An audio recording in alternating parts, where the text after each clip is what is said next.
안녕하세요. 윤원열입니다.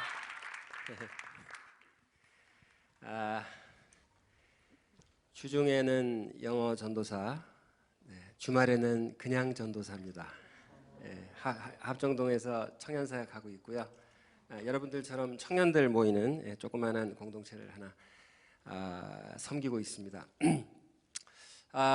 오늘 그 청년여 하나님의 비전을 품으라라고 하는 주제를 처음에 이제 우리 피디님께서 저한테 주셨을 때, 뭐 비전을 큰 꿈을 품어라, 하나님의 꿈을 품어라, 뭐 꿈의 종류, 꿈의 크기, 그 다음에 큰 꿈으로 다가가는 방법을 정의로운 방법을 사용하라, 어떻게 해서 성취하라, 이런 말씀들은 많이 해주실 것 같아서 아무도 안 다룰 것 같은 거를 하나 제가 오늘 다루기로 했습니다.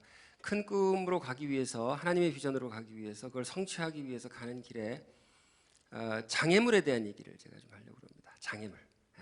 무엇이 가장 큰 장애물인가에 대해서 제가 오늘 가지고 나온 그 성경 말씀 한 구절이 그 답을, 예수님께서 그 답을 이제 주셨는데, 뭐가 제일 큰 장애물일까요? 여러분 지금 즉석에서 한번 손을 한번 들어보도록 하겠습니다.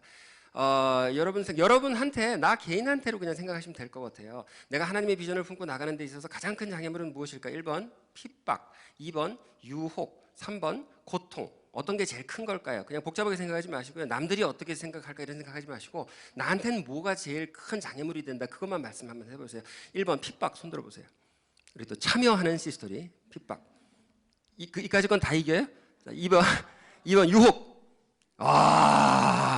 이게 청년들이 돼서 그렇구나. 유혹이 많으시군요. 3번 고통. 유혹이 참 많구나. 하나님의 비전으로 가는, 청년이 품고 나가야 할 하나님의 비전으로 가는 그 비전의 길에서 가장 큰 장애물이 되는 것은 핍박도 아니고요, 유혹도 아니고요, 고통도 아니. 왜 그러냐? 자, 보세요. 할 수 있거든요. 무슨 말이냐? 믿는 자에게 능치 못하는 일이 없느니라고 예수님께서 말씀하셨는데, 예수님께서 본을 보인 대로 예수님을 믿고 따라가면은 전부 다 이길 거를 믿습니까? 아멘. 믿습니까? 이런 거 재밌어요. 믿습니까? 아멘. 근데 생각해 보세요. 그렇게 믿고 따라가는 우리가 그걸 이길 수 있을지 없을지는 예수님이 그걸 이겼는지만 보면 돼요. 자, 대답해 보세요. 예수님만 대답하세요.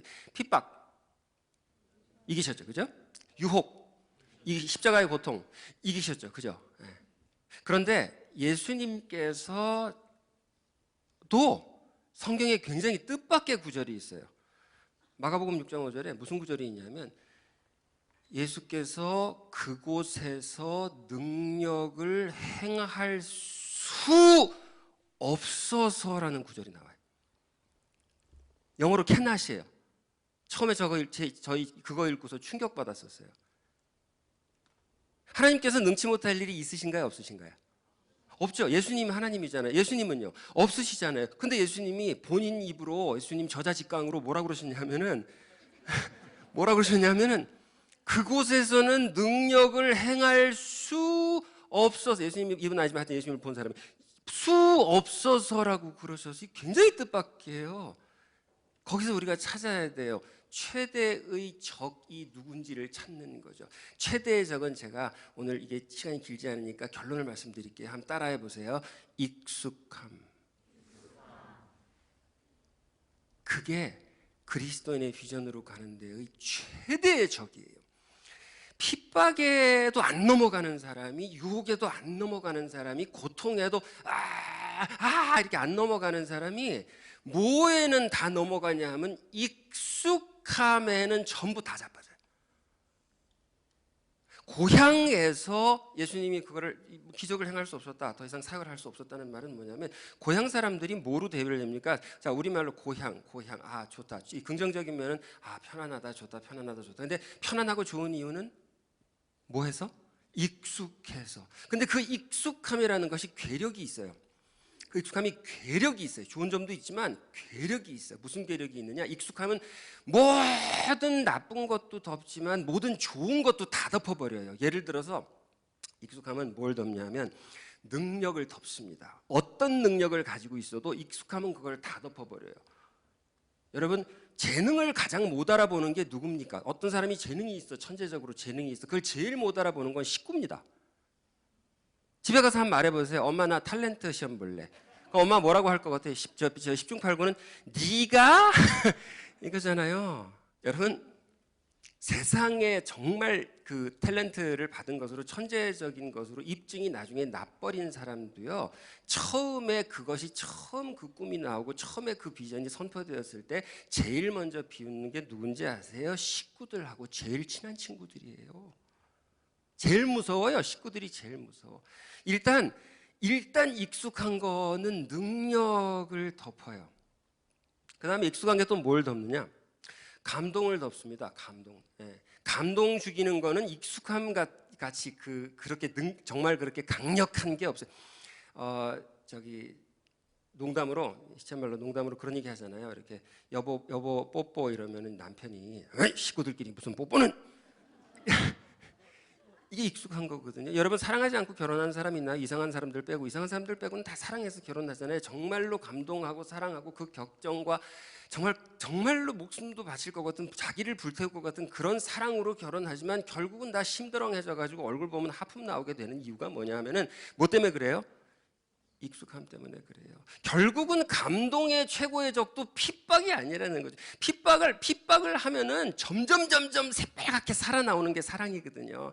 저도 4년 반대하는 결혼했거든요. 집에서. 4년 동안 그렇게 생으로 반대를 하는데, 죄송합니다. 4년 동안 그렇게 적극적으로 반대를 하는데, 그 뭐가 그것을 견디게 했느냐? 그 핍박이 오히려 저를 견디게 한 거거든요. 핍박은 오히려 살아나게 만들거든요. 근데 감동을 덮어버리는 게 뭐냐? 가장 무서운 것은 익숙함이라는 거죠. 또 감동만 그러냐?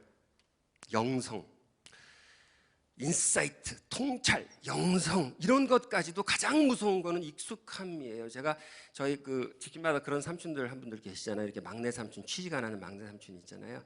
저도 제일 친한 막내 삼촌이 옛날에 대학생이었을 때도 그렇고 이제 졸업하고 이제 취직 안 하실 때도 그렇고 저하고 너무너무 친했어요.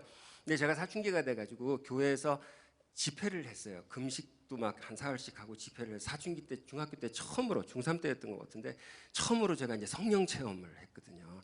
그래가지고 이제 나와가지고 막 이렇게 집회를 하고 나와가지고 집에 왔는데 삼촌이 계시더라고요. 그래서 삼촌 와 계시더라고요. 삼촌한테 삼촌 성령을 체험한 것 같아. 그랬더니 삼촌이 이러면서 그게 반응이었어요. 그게 반응이었어요. 여러분, 그런 진지한 영성조차도 익숙함이라는 거는 정말로 무서운 거예요. 예수님한테 대한 반응이 뭐였을까요? 지금 보세요. 내가 뭘 해보겠다 그러면 네가? 그리고 그다음에 감동 다 없어지고 얼굴 보면 이렇게 되고 그다음에 기껏 해야 한다는 반응이 뭐냐면 이 반응을 누가 했냐 하면 예수님의 고향 사람들이 했던 거예요. 굉장히 무서운 거예요. 왜? 이 예수님이 우리가 믿는 예수님이잖아요. 예수님이요, 예수님. 예수님이 우리 마을에 있는데 그 예수님을 지금 계시는 예수님을 보고서 반응이 뭐였냐면 네가 목수 아들, 목수 동네에서 놀던 그거였던 거예요. 보세요. 큰 비전을 가지는 것도 중요하고 선한 비전을 가지는 것도 중요하고 그 비전을 향해서 달려나가는 것도 중요하고 그 비전을 향해서 핍박을 참는 것도 중요하고 고통을 참는 것도 중요하고 유혹을 견디는 것도 중요하고 기도하는 것도 중요하고 다 중요한데 가장 큰 적은 어디 있냐? 이 가장 큰 적을 aware, 영어로 죄송합니다. 한국말 하다 영어 좀 섞어도 이해해 주세요. 직업이 그러니까 aware, 의식하고 있지 않는 사람들은 백발백중 넘어진다. 그게 누구냐? 그 적, 그 최대의 적이 누구냐? 사탄이 사용하는 가장 무서운 게 뭐냐면 익숙함이라는 거죠. 지금 옆에 있는 사람을 생전 처음 만난 것처럼 한번 쳐다보세요. 해보세요. 처음 뵙겠습니다. 해보세요.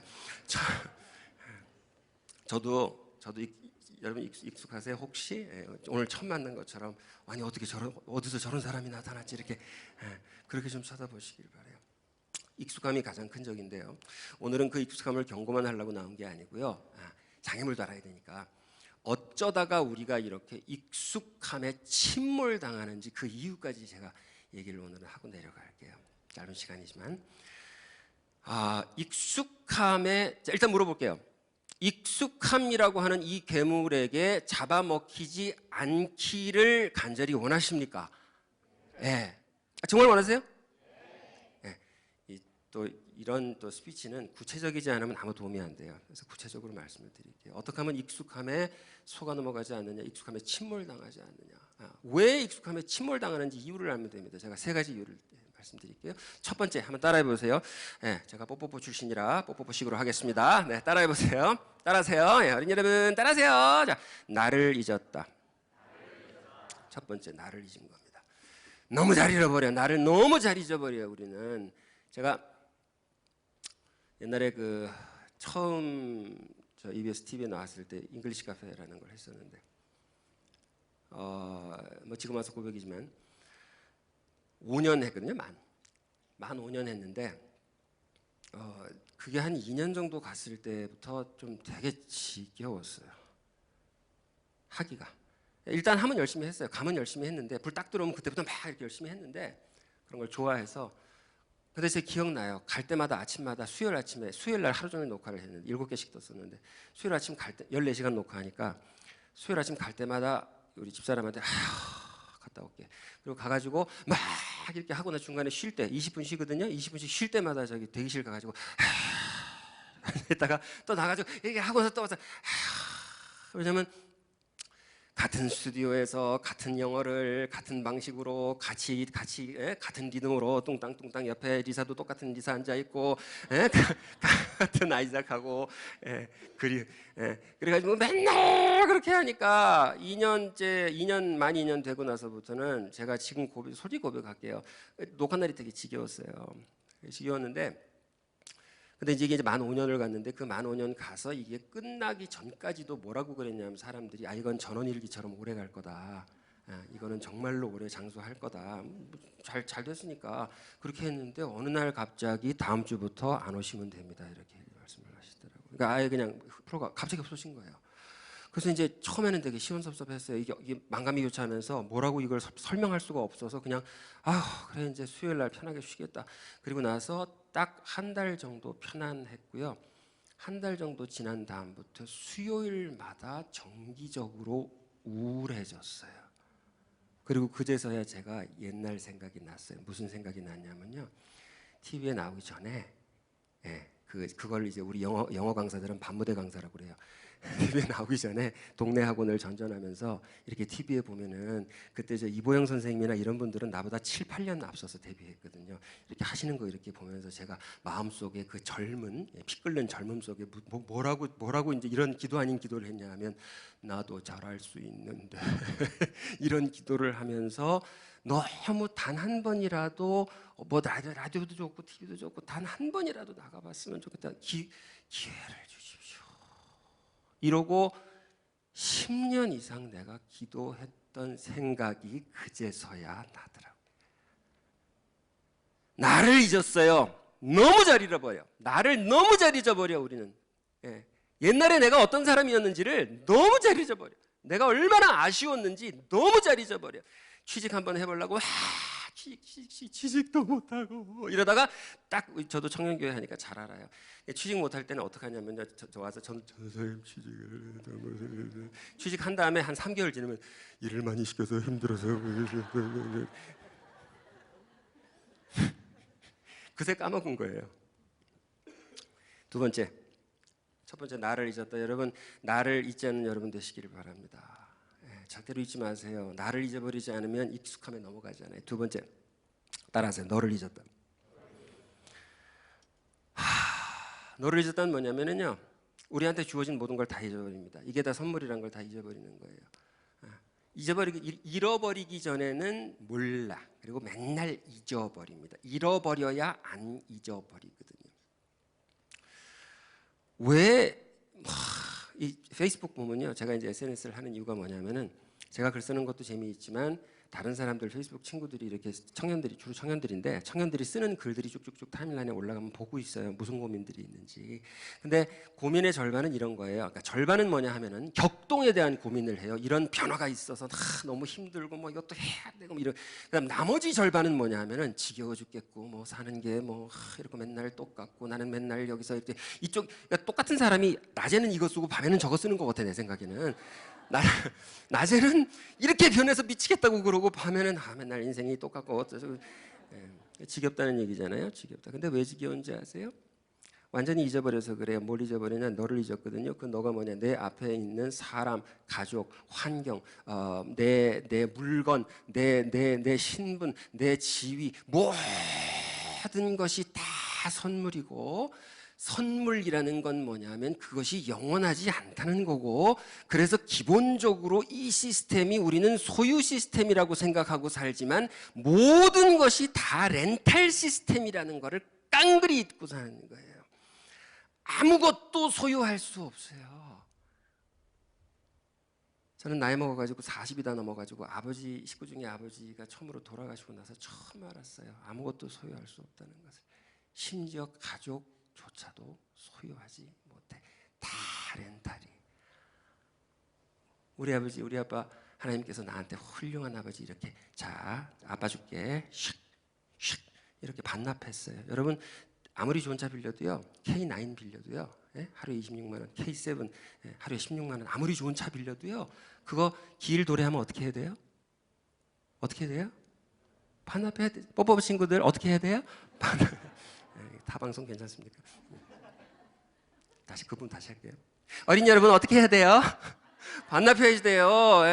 뭐까지 반납해요? 내 몸도 다 반납하는 거예요. 건강도 반납하고 지금 나이 드니까 뭐 다 반납돼요. 여러분 머리카락도 반납하고 뭐 다 반납하잖아요. 전부 다 반납하죠. 모든 게 렌탈이에요. 이거를 명심하고 있으면 절대로 잊어버리지 않고 익숙함에 넘어가지 않아요. 자, 따라해 보세요. 모든 게 렌탈이다. 모든 게 렌탈이 믿습니까? 그런 걸 믿어야 돼요. 모든 게 렌탈이고 영원하지 않다는 걸. 하나님 한 분밖에 영원한 게 없다는 걸 믿어야지 돼요. 세 번째가 뭡니까? 세 번째는 뭐냐면요. 자, 따라해 보세요. 희생을 잊었다. 희생을 잊었다는 건 뭐냐면 이런 겁니다. 희생이라는 거 굉장히 양면성이 있어요. 희생의 양면성. 희생의 양면성은 뭐냐면 받는 희생은 정말 빨리 익숙해지고요. 주는 희생은 죽어도 못 잊어요. 이게 희생의 양면성이에요. 받는 희생. 저기 우리 청년 저 아침에 얼굴이 안 좋아가지고 왜 그래 그랬더니 아침에 나오는데 어머니 아버지하고 대판 싸웠대요. 그래서 되게 정말 심하게 싸웠대요. 그래서 왜 싸우셨냐고 그랬더니 엄마가 뭐 아침에 뭐 이렇게 뭐 좀 피곤하다고 짜증을 부리시니까 아빠가 밥 한 끼 얻어먹기 되게 힘드네 이렇게 말했다가 엄마한테 막 엄마가 막 분노가 폭발해가지고서 막 왜냐면 아빠 입장에서는 다 참 눈치 보여서 아침부터 밥 한 끼 얻어먹기 되게 힘드네 이렇게 그냥 얘기한 건데 엄마 입장에서는 평생 아침 일찍 일어나가지고 그걸 혼자서 계속 밥을 내서 먹였는데 그거는 얘기 안 하고 지금 자기 배고프다고 밥 한 끼 얻어먹기 되게 힘들다고 눈치 봐야 된다고 그런 얘기를 하냐고 그리고 엄마가 터진 거예요. 여러분 평생 아침 식사 만드셨어요? 엄마한테 아침 얻어먹는 거가 날마다 아침마다 새록새록 아침마다 새롭게 감사하고 눈물이 나는 분 손 들어보세요. 엄마한테 아침 얻어 먹어봤어요? 뭐 얻어봤어요? 먹어봤죠? 평생 얻어 먹었죠. 웬만하면 얻어 먹었잖아요. 지금 뭐 따로 살더라도 옛날에는 그죠? 근데 엄마가 아침 해줄 때마다 엄마 너무 맛있어. 이렇게 해본 적 있어요? 없잖아요. 왜 그래요? 익숙해져서 받는 희생이라서. 주는 희생은요. 받는 희생은 정말 빨리 버릇되거든요. 저기 자매가 하나 자기 남자친구 흉을 확 보는데 뭐라고 흉을 보냐면은 그래가지고 만난 지 얼마 됐다고 내가 집에까지 데려다 달라는데 집에 못 데려다 주겠다는 거예요. 그래서 왜? 그랬더니 버릇돼. 그러더니 남자친구가요. 나쁘지 그죠? 나쁘지. 그래서 내가 야 나쁘다. 그 남자 나쁘다 그랬어요. 근데 그게 뭐냐면 그 버릇된다는 게 뭐냐면 그 남자가 옳다는 게 아니라 집을 데려다 주는 거가 남자가 희생을 하고 할 수도 있어요. 집이 대전일 수도 있잖아요. 그러니까 남자가 희생일 수도 있잖아요. 그런데 그것도 한 번 하면 막 눈물이 나고 감동되고 세상에 이런 남자가 없어요. 두 번 감사하고 세 번 하고 뭐 네 번 하다가 그 다음에는 그게 엄마 밥 해주는 것처럼 돼버린다는 거지. 버릇되는 거예요. 주는 희생은 주면 줄수록 새로워지고 커지고 감동이 커지고 나 자신이 새로운 사람이 되는 느낌이 드는 거예요. 주는 희생을 우리가 다 잊어버린 거예요. 받는 희생밖에 생각을 안 해요. 지난번에 3일 라디오 여기 3일 라디오 와서 이제 저기 녹음하고서 돌아가다가 아니라 3일 라디오 왔다가 시간이 좀 남아가지고 앞에서 밥 먹으면서 기다리다가 요 건너편에 시간이 남았어요. 그래서 뭐 할 것도 없고 그래서 길거리 걸어다녔더니 요 바로 횡단보도 건너편에 그 중국집 옆에 뭐 빵집 옷집 조그만 거 하나 있어요. 거기를 이렇게 지나가다가 보라색 땡땡이 양말이 있더라고. 여자 양말이. 그런 거 사다 주는 거 제가 취미예요.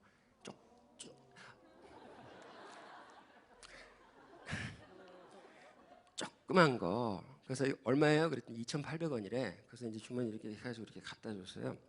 사다 줬어요. 그래서 고맙다고 이제 신었어. 그러고 나서 몇 달이 흘렀어요. 얼마 전에 한 2, 3주 전인가 땡땡이 양말 신고 나오더라고요. 그래서 내가 선물한 거네. 그랬더니 당신이 다 잊어버렸어. 나는 기억해요. 나는 그 양말만 보면 눈물이 나. 기쁨의 눈물. 주는 사람으로서의 기쁨의 눈물이 난다고. 양말만 보면 눈물이 나요. 내가 사준 건 보면 눈물이 나요. 브로치도 보면 눈물이 나고 윗도리도 보면 눈물이 나고 눈물이 나요. 근데 본인은 까먹어요. 누가 더 복이에요? 주는 사람이 복인 거예요. 그리고 주는 사람은 잊지를 못하는 거예요. 우리는 예수님을 잊어도 예수님은 우리를 절대로 잊지 않습니다. 왜 그렇습니까? 예수님이 십자가에서 피를 흘려 주셨기 때문에 그렇거든요. 익숙함에 넘어가지 않는 비결이 뭐냐? 익숙함이라는 거대한 괴물에 넘어가지 않는 비결이 뭐냐? 주세요. 주시면 돼요. 권태기 하는데요. 저는 죄송합니다. 조금 남자분들은 이거 이제 시체말로 조금 재수없을 수 있는데 참고 들으세요. 결혼한 지 24년 됐는데 저는 정말로 이 TV 앞에서 거짓말 안 하고 얘기할게요. 연애할 때하고 기분이 똑같거든요. 지금도. 왜냐하면은 세상의 사랑이 변치 않아서 그런 게 아니라 변하려고 권태하려고 잊어버리려고 할 때마다 일부러 억지로 뭐라도 사서 들고 들어가요. 그리고 그걸 주면 그때부터 사랑이 다시 시작이 돼요. 너는 잊을지라도 사랑이 다시 시작이 돼요. 예수님조차 cannot. 네가 마음을 닫으면 나는 할 수가 없다. 하나님도 마음을 닫으면 어떻게 하시지 않아요. 그게 하나님의 법칙이거든요. 우리한테 자유의지를 주셨으니까. 그래서 cannot이라고 말했던 그 무서운 상대, 비전으로 가는 길에 그 무서운 상대, 익숙함이라는 그 괴물과 맞서 싸워서 이기시기를 바랍니다. 그 괴물과 맞서 싸워서 이기는 길은 뭘 잊지 않는다? 나를 잊지 않는다. 그 다음 너를 잊지 않는다. 그 다음 희생을 잊지 않는다. 이 세 가지입니다. 그 세 가지를 여러분의 시대에 20대에 30대에 청년의 시대에 이 세 가지를 날마다 잊지 않고 아침마다 모든 것을 새롭게 맞이할 수 있다면 여러분은 이미 그 비전에 가 계신 겁니다. 그것이 천국입니다. 그것이 예수님이 계신 것이고 그것이 하나님이 계신 것입니다. 감사합니다. 시간이 다 됐습니다. 네.